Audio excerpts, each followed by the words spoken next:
नमस्कार दोस्तों, आपका मेरे इस YouTube चैनल पर बहुत बहुत स्वागत है। आज की हमारी क्लास कोलन क्लासिफिकेशन की आखिरी क्लास होगी। आज हम पढ़ेंगे स्टेप्स इन प्रैक्टिकल क्लासिफिकेशन, जिसे हिंदी में प्रायोगिक वर्गीकरण के सोपान भी कहते हैं। ये कोलन क्लासिफिकेशन के अंदर क्लास नंबर बनाने की एक विधि है। इसमें कुल 9 चरण हैं, जो कि स्टेप 0 से लेकर स्टेप 8 तक बताए गए हैं। तो अब हम शुरू करते हैं स्टेप्स इन प्रैक्टिकल क्लासिफिकेशन।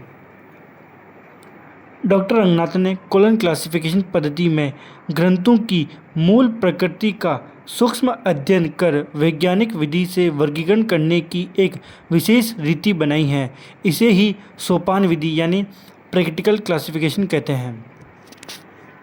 तो जो डॉक्टर एस आर रंगनाथन थे, उन्होंने कोलन क्लासिफिकेशन पद्धति के अंदर ग्रंथों की मूल प्रकृति का सूक्ष्म अध्ययन कर वैज्ञानिक विधि से वर्गीकरण करने की एक विशेष रीति बनाई है। इसी को क्या कहते हैं?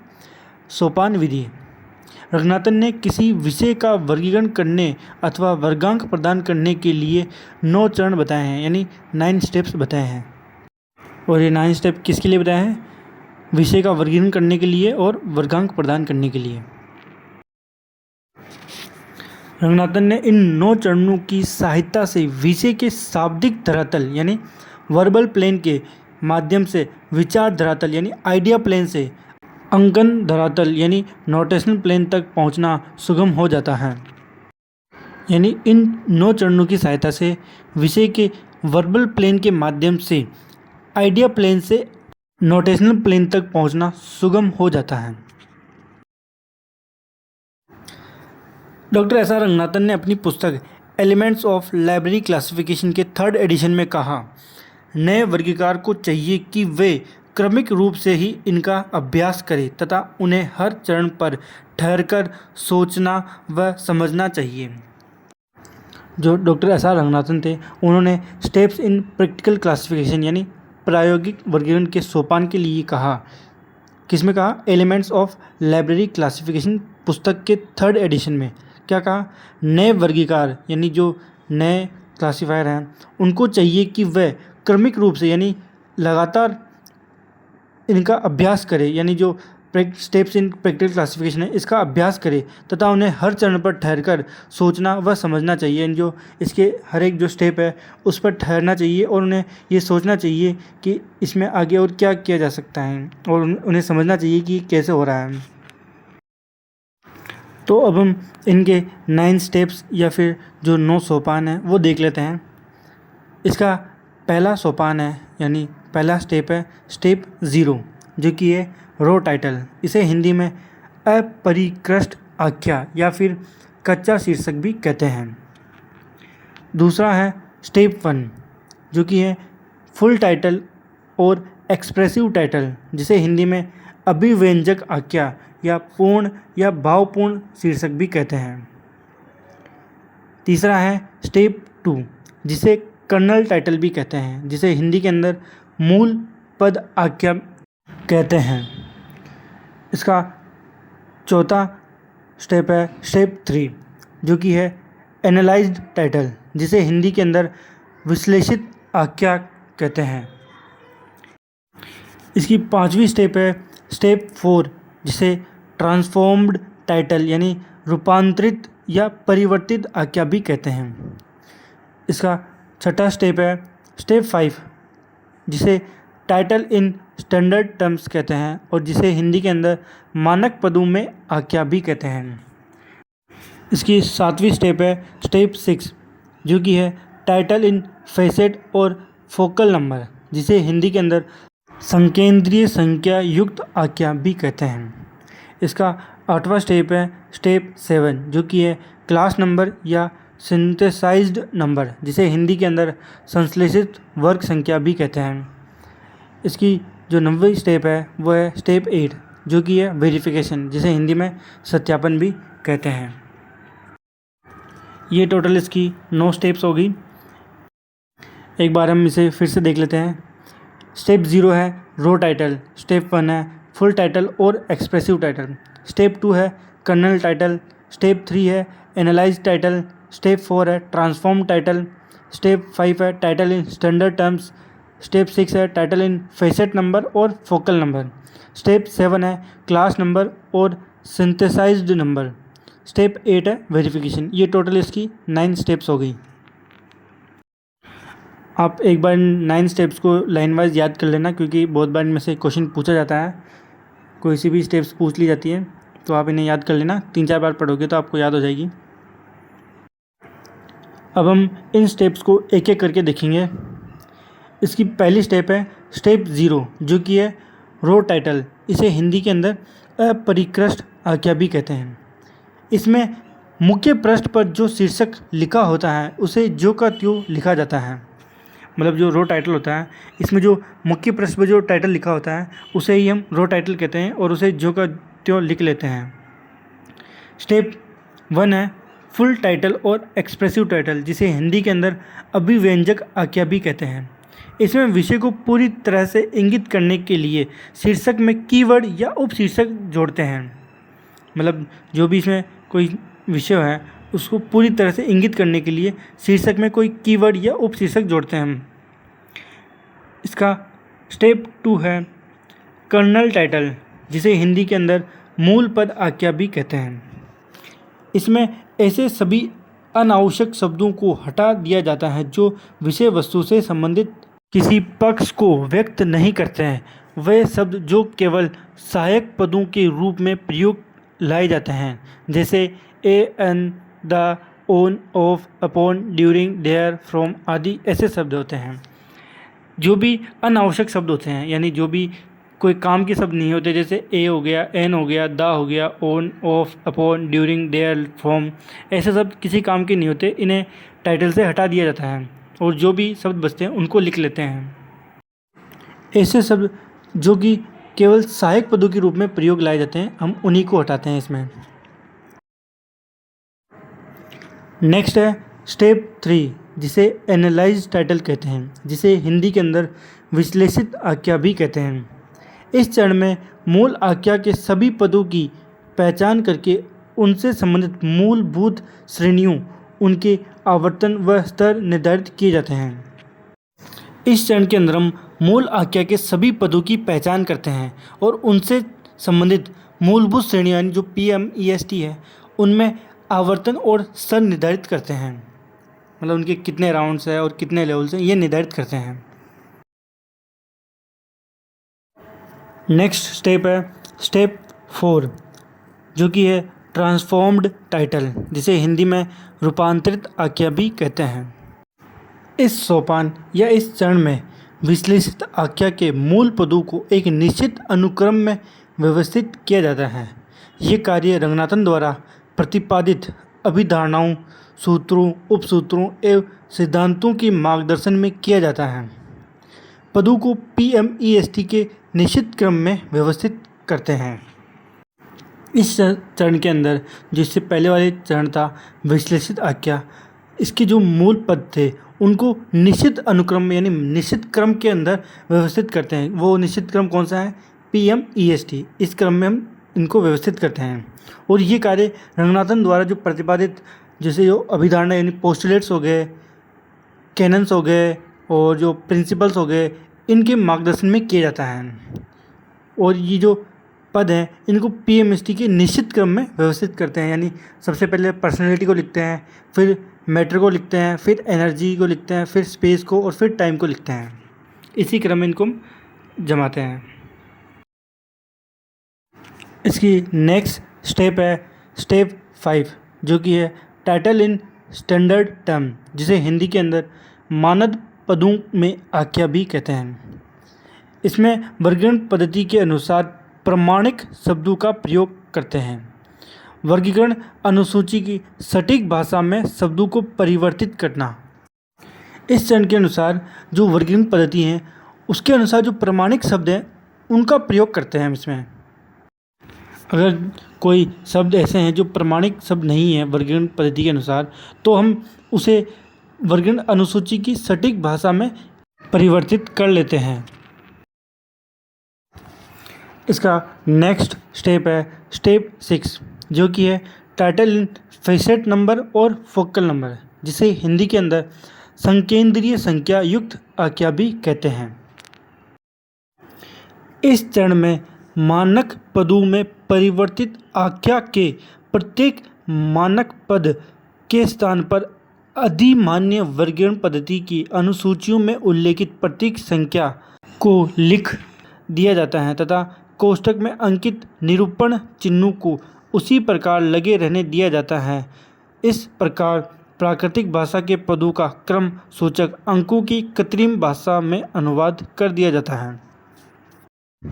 इस चरण में मानक पदों में परिवर्तित आख्या के प्रत्येक मानक पद के स्थान पर अधिमान्य वर्गीकरण पद्धति की अनुसूची में उल्लेखित प्रतीक संख्या को लिख दिया जाता है। मतलब जो वर्गीकरण पद्धति के अंदर जो प्रतीक संख्या दी हुई होती है उनको लिख दिया जाता है मानक पदों के परिवर्तित मानक पद के स्थान पर, और कोष्ठक में अंकित निरूपण चिन्हों को उसी प्रकार लगे रहने दिया जाता है। इस प्रकार प्राकृतिक भाषा के पदों का क्रम सूचक अंकों की कृत्रिम भाषा में अनुवाद कर दिया जाता है। इसकी नेक्स्ट स्टेप है स्टेप 7, जो कि है क्लास नंबर या सिंथेसाइज्ड नंबर, जिसे हिंदी के अंदर संश्लेषित वर्ग संख्या भी कहते हैं। इस चरण में योजक चिन्ह यानी कनेक्टिंग सिंबल्स का प्रयोग कर वर्गांक बनाया जाता है। यानी जो स्टेप 7 है, इस चरण के अंदर हम योजक चिन्हों का प्रयोग यानी कनेक्टिंग सिंबल्स का प्रयोग कर वर्गांक बनाते हैं। हमारी नेक्स्ट स्टेप है स्टेप 8, ये हमारी फाइनल स्टेप है इस जो कि है वेरिफिकेशन, जिसे हिंदी के अंदर सत्यापन भी कहते हैं। इस चरण में संश्लेषित वर्ग संख्या की जांच की जाती है। जो संश्लेषित वर्ग संख्या है उसकी जांच की जाती है इसके अंदर। इसमें वर्गांक के प्रत्येक अंक की व्याख्या यानी इंटरप्रिटेशन की जाती है। इसमें यदि अंतिम अनुवाद पुस्तक के पूर्ण शीर्षक के समान है तो वर्गांक सही है। अगर अंतिम जो अनुवाद है वो पुस्तक के पूर्ण शीर्षक के समान है तो जो वर्गांक है वो हमारा बिल्कुल सही माना जाता है। इसे रिवर्स ट्रांसलेशन यानी उल्टा अनुवाद भी कहते हैं। तो जो हमारी स्टेप 8 है इसके अंदर संश्लेषित वर्ग संख्या की जांच की जाती है। इसमें वर्गांक के प्रत्येक अंक की व्याख्या की जाती है। इसमें अगर यदि अंतिम अनुवाद पुस्तक के पूर्ण शीर्षक के समान है तो वर्गांक को सही माना जाता है और इसे रिवर्स ट्रांसलेशन यानी उल्टा अनुवाद भी कहते हैं। इसके अंदर कुछ महत्वपूर्ण बिंदु हैं जो कि मैंने नोट के रूप में उपलब्ध कराया है। पहला है, इसमें जो स्टेप 0 से लेकर स्टेप 4 तक है वो आइडिया प्लेन से संबंधित हैं और स्टेप 5 वर्बल प्लेन से संबंधित हैं और जो स्टेप 6 और 7 है वो नोटेशनल प्लेन से संबंधित हैं। यानी स्टेप 0 से लेकर स्टेप 4 तक तो आइडिया प्लेन से संबंधित हैं, स्टेप 5 वर्बल प्लेन से संबंधित है और स्टेप 6 और 7 नोटेशनल प्लेन से संबंधित हैं। और जो हमारा स्टेप 8 है वो तो वेरिफिकेशन है ही, वो इनमें से किसी से संबंधित नहीं है। अब हम इसका एग्जाम्पल देख लेते हैं, स्टेप वाइज देखेंगे एग्जाम्पल। इसकी स्टेप 1 है, यानी मतलब जो स्टेप 0 है वो है documentation of newspaper clippings in research libraries in India during 1989। ये हमारा रो टाइटल है। इसमें जो कि मुख्य पृष्ठ पर था उसी को जो शीर्षक था उसी को जो का त्यों लिख लिया है हमने। अब हमारा नेक्स्ट है step 1 documentation of newspaper clippings in research libraries in library science in India during 1989।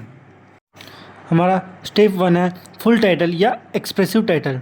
इसमें विषय को पूरी तरह से इंगित करने के लिए शीर्षक के कीवर्ड या उपशीर्षक जोड़ते हैं। इसके अंदर हमने जो है इसके अंदर हमने लाइब्रेरी साइंस शब्द जोड़ा है, क्योंकि जो हमारा ये टाइटल है ये लाइब्रेरी साइंस से संबंधित है, इसलिए हमने इसके अंदर लाइब्रेरी साइंस शब्द जोड़ा है। स्टेप 2 है हमारा documentation newspaper clippings research libraries library science India 1989। हमारा स्टेप 2 कर्नल टाइटल क्या कहता है, इसमें ऐसे सभी अनावश्यक शब्दों को हटा दिया जाता है जो विषय वस्तु से संबंधित नहीं है।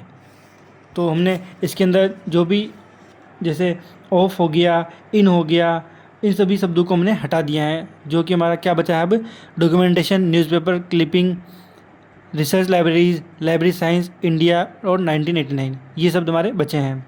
जो ये हमारे मुख्य शब्द है हमारे, ना। स्टेप 3 है डॉक्यूमेंटेशन, जो कि हमारा ई से संबंधित है। न्यूज़पेपर क्लिपिंग्स, जो कि हमारा एम यानी मैटर से संबंधित है। रिसर्च लाइब्रेरीज, जो कि हमारा पर्सनैलिटी से संबंधित है। लाइब्रेरी साइंस, जो कि हमारी मेन क्लास है। इंडिया, जो कि हमारा स्पेस है। और 1989, जो कि हमारा टाइम है। स्टेप 3 है हमारा एनालाइज टाइटल। इस चरण के अंदर हम मूल आख्या के सभी पदों की पहचान करके उनसे संबंधित मूलभूत श्रेणियाँ लिख लेते हैं। स्टेप 4 है लाइब्रेरी साइंस, जो कि हमारी मेन क्लास है। रिसर्च लाइब्रेरीज, जो कि पर्सनैलिटी से संबंधित है। न्यूज़पेपर क्लिपिंग्स, जो कि हमारी मैटर है। डॉक्यूमेंटेशन, जो कि हमारा एनर्जी है। इंडिया, जो कि हमारा स्पेस है। और 1989, जो कि हमारा टाइम है। स्टेप 4 है ट्रांसफॉर्म्ड टाइटल। ये स्टेप कहता है कि विश्लेषित आख्या के मूल पदों को एक निश्चित अनुक्रम में हम व्यवस्थित करते हैं। यानी जो हमने स्टेप 3 के अंदर जो मूलभूत श्रेणियाँ लिखी थी, उनके अनुसार हम उसको व्यवस्थित कर लेते हैं। नेक्स्ट है स्टेप 5, जो कि है लाइब्रेरी साइंस, हमारी मेन क्लास होगी। फिर कोमा लगा के रिसर्च लाइब्रेरी पर्सनैलिटी हो गया। फिर न्यूज़पेपर क्लिपिंग्स, जो कि हमारा मैटर हो गया। फिर डॉक्यूमेंटेशन, जो कि हमारा एनर्जी हो गया। फिर इंडिया, जो कि हमारा स्पेस हो गया। फिर है 1989, जो कि हमारा टाइम हो गया। हमारा स्टेप 5 है टाइटल इन स्टैंडर्ड टर्म। इसके अनुसार वर्गीकरण पद्धति के जो प्रामाणिक शब्द हैं उन्हीं का प्रयोग करते हैं हम। तो इसके अंदर हमारा जो रिसर्च लाइब्रेरीज था वो हमारा प्रमाणिक शब्द नहीं था। हमारा प्रमाणिक शब्द है रिसर्च लाइब्रेरी। इसमें हमने इसी का प्रयोग किया है। जो हमारा रिसर्च लाइब्रेरीज था, इसका प्रयोग हमने यहाँ पर नहीं किया है। स्टेप 6 है हमारा 2, जो कि हमारी मेन क्लास होगी। फिर कोमा लगा के 36, जो कि हमारा पर्सनैलिटी हो गया। फिर कोमा 44, ये हमारा मैटर हो गया। फिर कोमा 97, ये हमारा एनर्जी हो गया। फिर कोमा लगाकर 44, ये हमारा स्पेस हो गया। फिर N89, ये हमारा टाइम हो गया। स्टेप 6 क्या है हमारा टाइटल एंड फेसेट नंबर या फोकल नंबर। इस चरण में हम मानक पदों में परिवर्तन आख्या के प्रत्येक मानक पद के स्थान पर अधिमान्य वर्गीकरण पद्धति की अनुसूचियों में उल्लिखित प्रतीक संख्या को लिख देते हैं तथा जो कोष्ठक में अंकित निरूपण चिन्ह होते हैं उनको उसी प्रकार लगे रहने देते हैं और प्राकृतिक भाषा के पदों का क्रम सूचक अंकों की कृत्रिम भाषा में अनुवाद कर देते हैं। यानी इस चरण के अंदर हम हमारे जो भी मानक पद हैं, जैसे लाइब्रेरी साइंस हो गया, इसका प्रतीक चिन्ह क्या हो गया 2, वैसे इन सभी के प्रतीक चिन्ह को हम लिख देते हैं। स्टेप 7 है 236 semicolon 44:97 dot 44 single inverted coma N89। ये हमारा क्लास नंबर बन के रेडी हो गया है। इस चरण के अंदर हम इसका सत्यापन करते हैं, यानी इसे चेक करते हैं। इस चरण के अंदर संश्लेषित वर्ग संख्या की जांच करते हैं हम, और इसमें वर्गांक के प्रत्येक अंक की व्याख्या की जाती है। तो अब हम एक बार फिर से इन 9 चरणों को देख लेते हैं। इसका पहला चरण है स्टेप 0, जो कि है रो टाइटल। इसे हिंदी के अंदर अपरिकृष्ट आख्या भी कहते हैं। स्टेप 1 है फुल टाइटल या एक्सप्रेसिव टाइटल, जिसे हिंदी में अभिव्यंजक आख्या भी कहते हैं। स्टेप 2 है कर्नल टाइटल, जिसे हिंदी में मूल पद आख्या भी कहते हैं। स्टेप 3 है एनालाइज्ड टाइटल, जिसे हिंदी में विश्लेषित आख्या भी कहते हैं। स्टेप 4 है ट्रांसफॉर्म्ड टाइटल, जिसे रूपांतरित परिवर्तित आख्या टाइटल भी कहते हैं। स्टेप 5 है टाइटल इन स्टैंडर्ड टर्म्स, जिसे हिंदी के अंदर मानक पदों में आख्या भी कहते हैं। स्टेप 6 है टाइटल इन फेसेट नंबर या फोकल नंबर, जिसे हिंदी के अंदर संकेंद्रीय संख्या युक्त आख्या भी कहते हैं। स्टेप 7 है क्लास नंबर या सिंथेसाइज्ड नंबर, जिसे हिंदी के अंदर संश्लेषित वर्ग संख्या भी कहते हैं। स्टेप 8 है वेरिफिकेशन, जिसे हिंदी के अंदर सत्यापन भी कहते हैं। ये टोटल हमारे 9 स्टेप्स हो गए हैं, तो आप इनको याद कर लेना, ये अक्सर एग्ज़ाम में पूछे जाते हैं। तो आज का हमारी ये topic steps in practical classification, जिसे हिंदी के अंदर प्रायोगिक वर्गीकरण के सोपान कहते हैं, ये यहीं पर कंप्लीट होता है। इसके बारे में हमने सारी डिटेल्स पढ़ ली हैं। आप मुझे कमेंट में बता सकते हैं कि आपको ये वीडियो कैसी लगी। आप इस वीडियो को लाइक करना और चैनल को सब्सक्राइब करना मत भूलना। तो मिलते हैं नेक्स्ट क्लास में नेक्स्ट टॉपिक के साथ। जब तक के लिए धन्यवाद।